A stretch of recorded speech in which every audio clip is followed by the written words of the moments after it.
Well, hello again. How's everyone doing since the last time I asked you? Good? It's fantastic. That's what I want to hear. Fantastic. It's a beautiful day.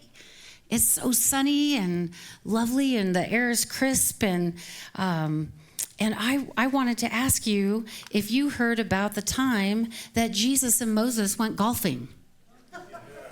Well, I'm going to tell you.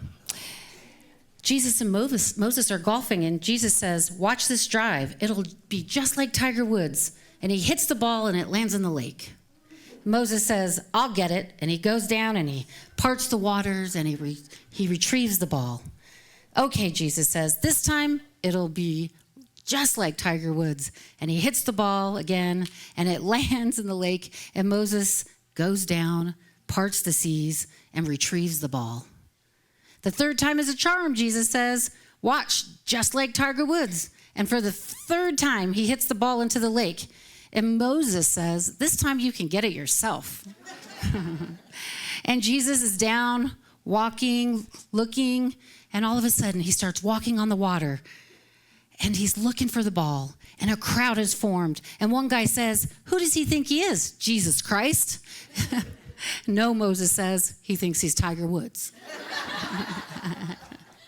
Well, he is kind of Tiger Woods, isn't he? But anyways, that's for all you golfers out there that I know you wish you would be golfing rather than sitting here listening to me talk about candor, gossip, and integrity. We are going forward with the 15 commitments of conscious leadership so that we can grow in unity as a community and recognize that sometimes these topics are kind of challenging for the personality self. And we like to develop leadership within each and every member so that you are all indirect members and holding the consciousness of the center as the way we would like for it to be. And sometimes when our personalities' feelings are hurt, that can be kind of challenging. I know it is for me. One time I was sitting in front of my teacher, Rebe, and with a friend, and he asked her a question, and I thought to myself, well, he didn't ask me that question. And then when he asked me the question, I went to answer her question, and he said, no, I wasn't talking to you, in his Palestinian accent. And I thought, ooh. And then I was kind of sulking and kind of fussy with him. And then after he stopped talking to my friend, he looked at me and he goes, did I hurt your personality's feelings? And I was like, talking about? Because at that time, I really didn't understand the difference. And I said, yes. And he goes, good. It's good to have your feelings hurt once in a while. It grounds you.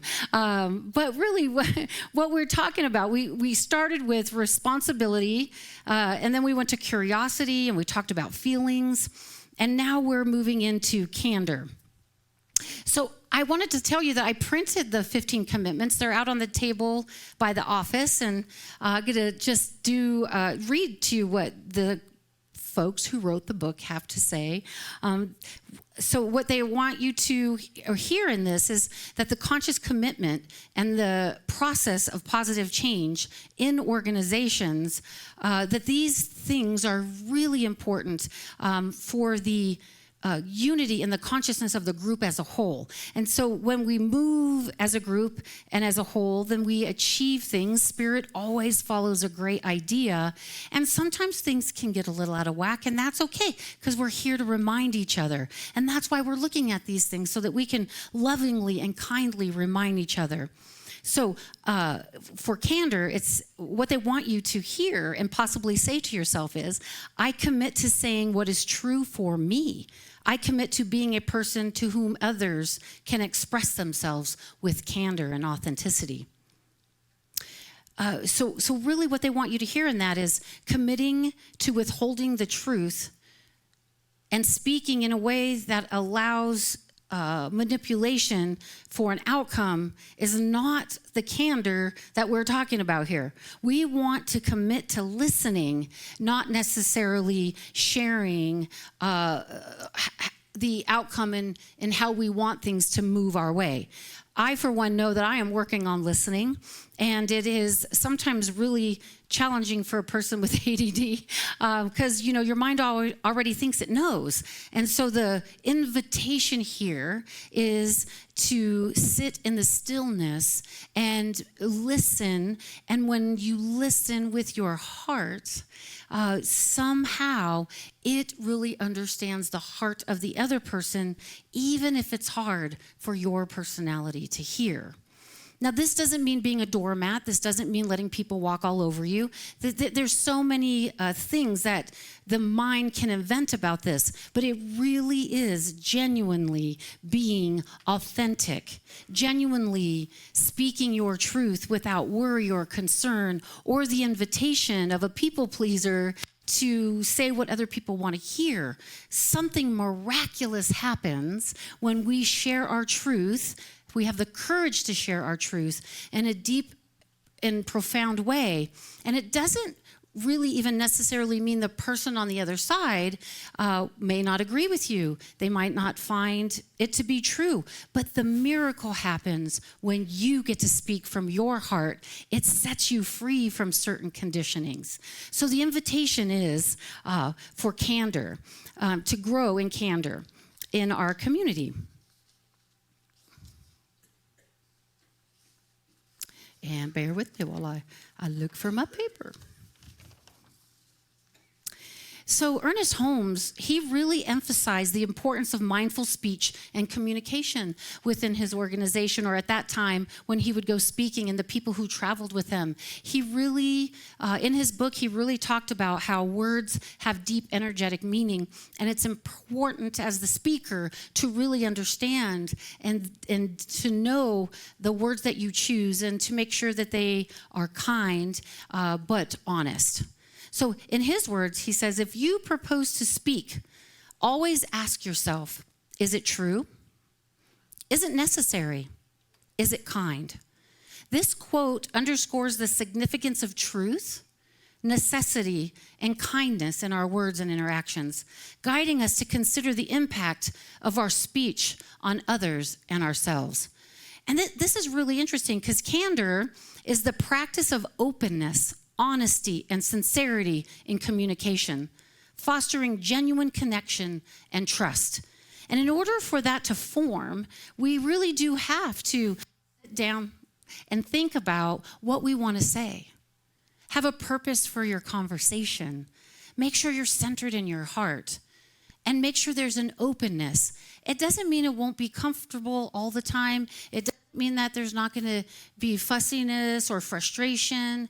But when there is a purpose for a conversation and you are clear about what you want to say, it comes across in a quick and succinct way.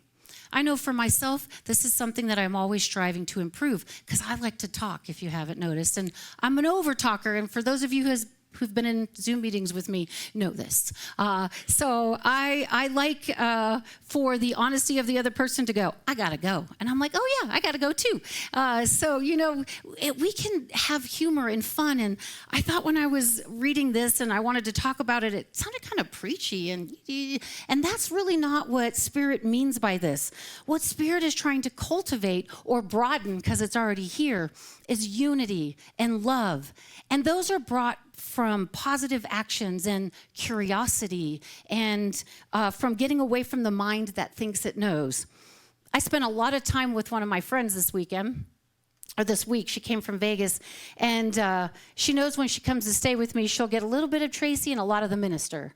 So she was probably ready to go when she left. But one of the things that I noticed was we were watching things, and what kept coming up was, oh, I feel bad for them.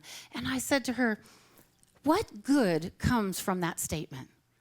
What good comes from I feel bad for them? Now, I'm not taking a sense of compassion away, but what we do is we take the other person's power away, right? The whole goal of Science of Mind is to see what you want to see in your mind about the outcome of something that might be triggering you. And what I found about this, I feel bad for them, is it takes me kind of in a victim statement as well, and then I'm not able to see the truth, or it takes me, it reignites things from my past where I didn't feel so good, and it allows me to align with the consciousness. And how can we hold truth for people if we are aligned with a story? And I saw this quote this weekend by Abraham Hicks that said, please, please, please, do not let your friends think it's okay to sit with their story of victimization for more than one go around.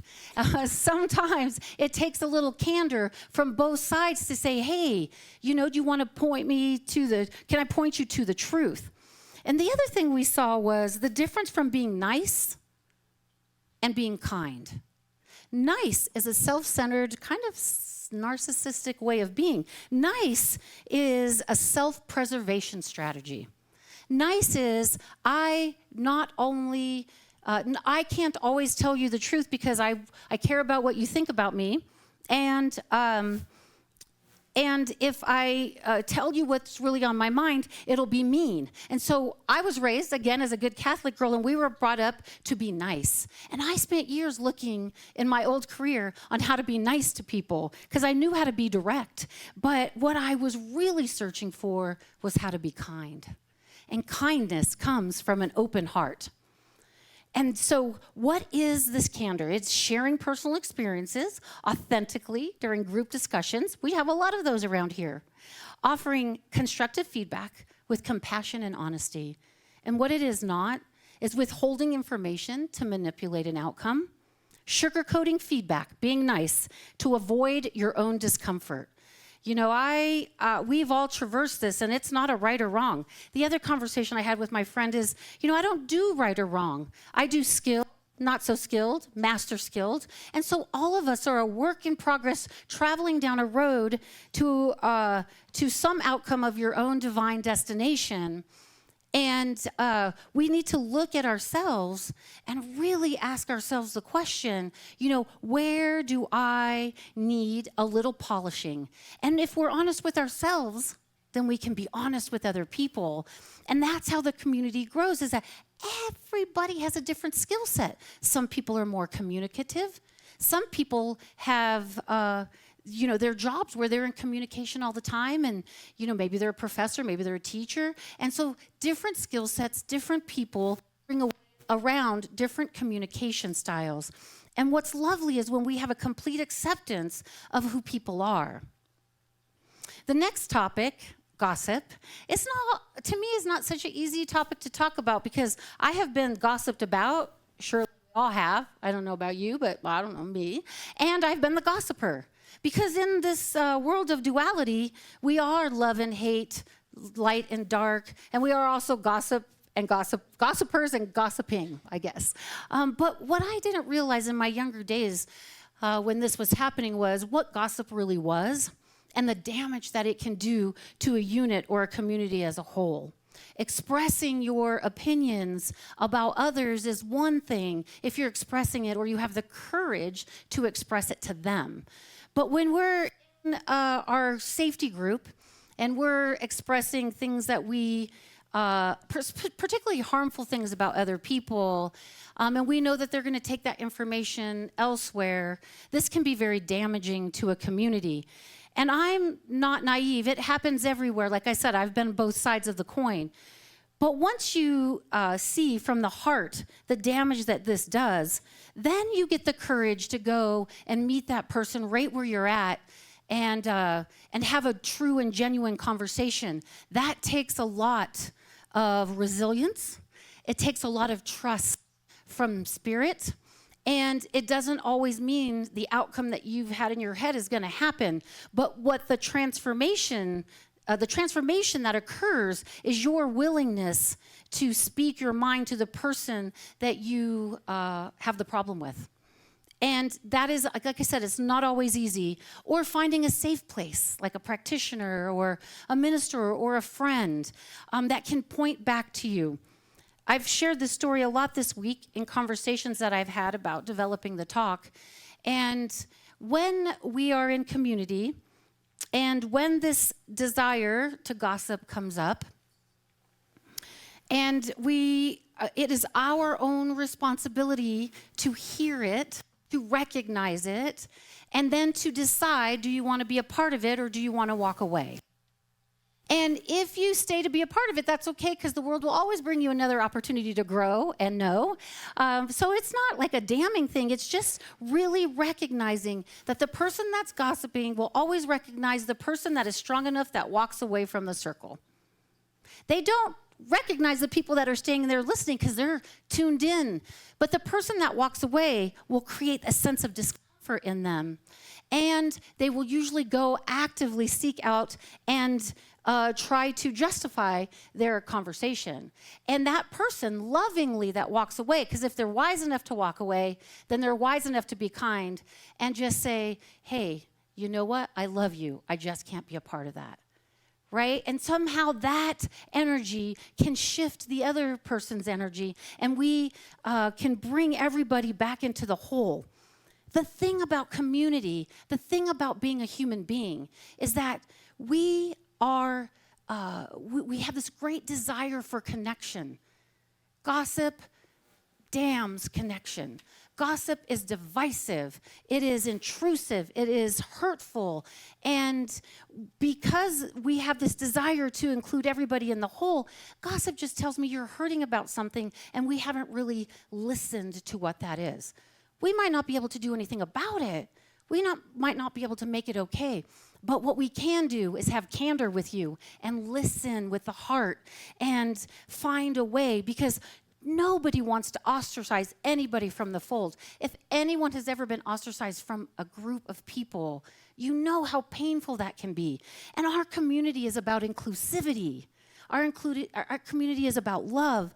Our community is about being together. And sometimes we're really good at this and sometimes we're not. And that's okay, because that's the development of the humanness that we embody as spirit.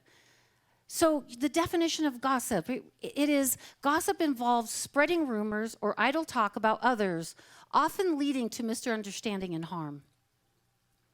What it can be, I found this interesting because there is a positive definition of gossip, is sharing positive stories that uplift and inspire others. Addressing concerns directly with individuals involved with you in a respectful manner. What it is not, spreading unverified information that may harm someone's reputation. Engaging in conversations that focus on criticizing and judging others. Because what I have found for myself is that often comes from a wound within me. If I have a disagreement with someone and I don't have the courage to go and speak to them, and sometimes it's just that I just don't know how, and I'm a verbal processor, so sometimes it's just talking, and I don't even look at it as gossiping. I don't even look at it as it's harmful or hurtful, because I just want to relieve myself from the stress or tension that I'm feeling. And sometimes that comes up as gossip. And that's why I say sometimes it can be harmless from your perspective or point of view. But what we don't really think about is the person that you're talking to that we might feel safe with, they will typically go tell 3 other people. And they're not going to tell it the same way you meant it. And then this is what creates the divide in our community. And I think if we bring attention to it and awareness, this whole topic, the whole book is on self-awareness, recognizing yourself in a sense of community and what you bring to that community, and not being afraid like, oh gosh, was I involved in gossip? No, it's like, oh man, that might have been gossip.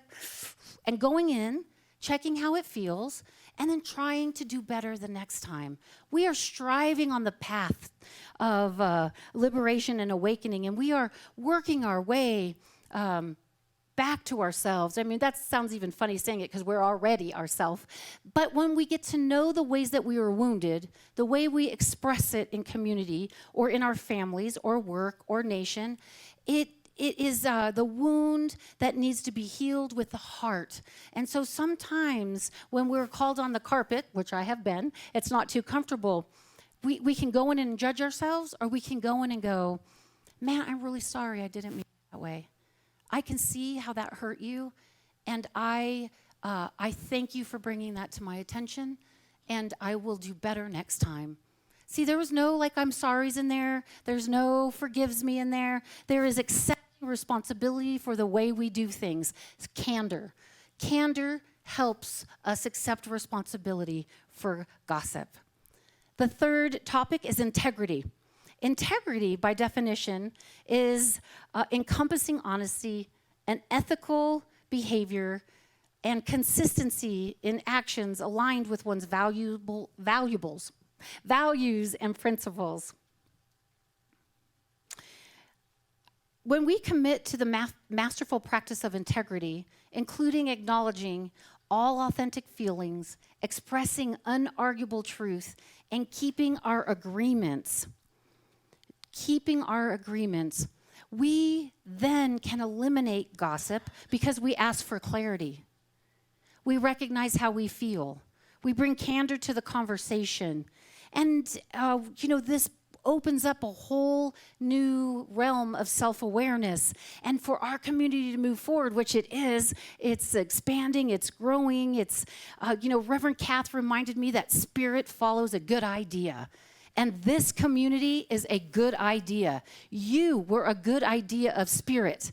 And these things that we're talking about is just to help us tighten up a little bit and tweak a little bit. And when you walk in here so you can feel joy and peace and love, those things are already within you. And those are the things we want, the gifts of spirit that we want to bring forth in our community, because that's the magnetism that's going to go out and come back.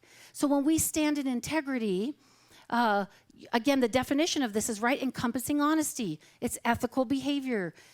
It's consistency in our actions. We align with our values. So the leadership, we're working on our values and our mission and what we wish to exude and what we want to talk about, and then everything's measured with that.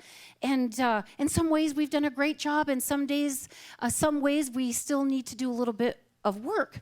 But when we solidify this, it's easy for the community to know what direction we're going in. And then that kind of just brings this energetic sweep. And we all get to bring our best and highest selves to the values of our community. And I was reading back through some work. And before I got here, Reverend Kath did a lot of this work. And love was at the top of the list. Love, joy, spirit, authenticity, truth, honesty, sincerity. They were all on the list. And I thought to myself, now we just need to take those, really understand what they mean, and deepen them in our individual aspects, and then bring our best and highest self. And just be okay if we make a mistake. Be gentle with yourself. You are spirit's good idea. So, integrity is honoring commitments and agreements consistently, acknowledging mistakes openly and taking responsibility for your actions, because then you're having candor, right? It all rolls together. What it is not is making promises without intention to keep them, blaming others for personal failures instead of taking ownership. I mean, it's so easy to go out. I was driving up here. I was reading this beautiful book. I went to get it so I could show it to you, and I must have left it in the car. But it was these stanzas on the self and this devotional proclamation of show me where you are within my heart so that I may be set free to embody you fully. In this book he says, oh Lord, or divine. And I thought that's really what we're all trying to express. And the humanness side of us is always trying to be understood. And I get that. It's beautiful. Both sides of us are beautiful. There's nothing to push away. There's nothing to chastise. There's no right or wrong in this, like I said. There's building a skill, and we just get better at it when we honor our commitment and our promises to ourselves. It's really a beautiful process. And I know for myself, I have grown immensely just from being here, learning about myself, learning about how I interact with others. I grow in my family. With having 2 babies has really pushed me to really recognize the power of my words. And if I can watch my words with a 2-year-old, I can watch my words with you. And if I don't watch my words with you, I can loop back around and be candor and accept responsibility, or approach from curious and say, hey, I think I might have offended you. And you might go, no, not at all. And I go, okay, cool. Well, if I ever do, please feel free to to be candor with me, right? And so if we can be so cautious with the minds of little children, we can be cautious with our peers and our loved ones in our community. And this is the essence of spirit. And soon it becomes who we are, and we express at this higher level, and we allow ourselves to make mistakes, right? We identify opportunities for growth by reflecting on moments of candor, gossip, and integrity. And I have just some questions for you. We'll close with these questions. For opportunities of growth, we can really ask ourselves, how did these instances impact your relationship within the community or your family or work when you've had them or experienced them? We can improve our communication. You can consider how to enhance your communication by embracing candor, refraining from gossiping, and upholding integrity. What steps can you take to align your actions with these principles? We can study, we can ask, we can seek guidance. I heard Asha say on this Instagram meeting that I was in, and she said that she sought the guidance of her teacher, who was a disciple of Yogananda, because she had confusion about basic human thoughts, ideas, and skills. And so she knew that he had clarity, that he had done a profound amount of work to clarify his thought process in his expression to all of humanity. And she's like, what better person to trust than somebody who has purified or cleansed their all of their consciousness? Because this is why people seek out guidance from teachers. They take you from your story to the truth. So if you got into an argument with someone and you blamed them for something that they did for you, and you were angry at them for a very, very long period of time, and then say 10 years down the road, you ran into somebody else who told you that that wasn't true, it was something that someone made up to get out of a situation, 10 years you've been holding on to this anger for this person, and it wasn't even true. The stories that we make up in our mind, they do not hold truth. They hold pain and suffering and fragments of truth. This is why candor and honesty and integrity are so important in our communication with each other, that we really have to ask ourselves, what is mine here to do, and how can I do it with an open heart and a gracious, kind consciousness? So in closing, I just want you to know that again, these papers are out there, and this conversation is about embodying a new way of being, reflecting a change that we want to move forward with, and we want to grow trust and credibility, and we want to have understanding and conflict, and we want to have confidence in the way we move and have our being in our community. And I just think that's so beautiful, that when we can willingly accept everyone, no matter what's going on, and have the ability to tell them the truth, then we ground ourselves. We become what we all desire. We grow, and people come in, and our community expands, and it becomes so beautiful. And because I believe this, and I know it for myself, and I have had that transformation within myself, and I'm like a kindergartner on the transformation to enlightenment. But, where I started 14 years ago and who I am today, I mean, this is why I'm able to stand up here and give you so many fun stories.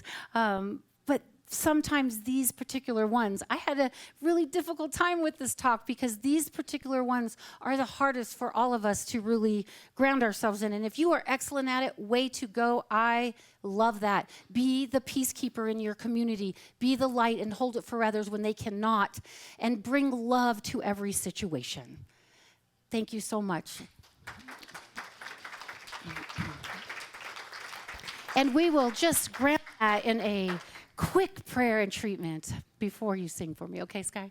I just know right here, right now, that the divine essence, the truth, the love, the embodiment, that which we are all seeking, which is ourself, that which we have gone out and spoken to teachers for, and took classes for, and read books for, that which we seek, that which we keep asking, where art thou, that you can fill me up and bring me to wholeness, so that I may live this life of joy and bliss that so many people talk about. That truth is really who I am. And when we look at the concepts, when we look at how and when we protect ourselves, if we start to let all of it fall away, what is left is, yes, I am afraid, but I am not afraid. Yes, I am whole, and I am not whole. Yes, yes, no, no. There's a balance between the equal, the